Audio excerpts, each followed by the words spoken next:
في عز الصيف أستاذ خالد صاحب مصنع عصير طبيعي بيحب يفتخر بجملة: عندنا كل حاجة فريش وعلى أصولها.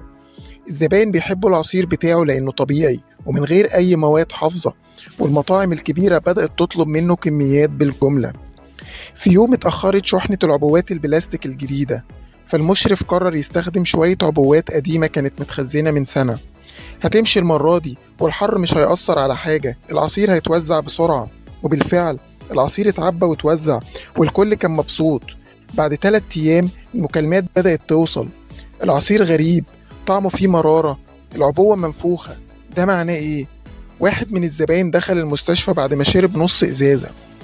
الضربة كانت قاسية، لأن الناس اللي كانت بتثق في الاسم بدأت تشك في كل حاجة. لما راجعوا الموضوع لقيوا الكارثة إن العبوات القديمة كانت متخزنة غلط واتعرضت للحرارة، فحصل تفاعل كيميائي مع العصير. كان ممكن أي حد ياخد قرار بسيط زي نوقف الشغل لحد ما العبوات الجديدة توصل، بس الضغط والاستعجال وفكرة إن المرة دي هتمشي كانت أقوى. الخلاصة إن السمعة اللي بتتبني في سنين ممكن تنهار في يوم، مش بس عشان في مشكلة، لكن عشان مفيش عقلية بتسأل ليه وإزاي وهل ده آمن فعلا ولا لأ. الأمان مش فخامة، دي مسؤولية، مش بس على المدير، على كل واحد في المصنع.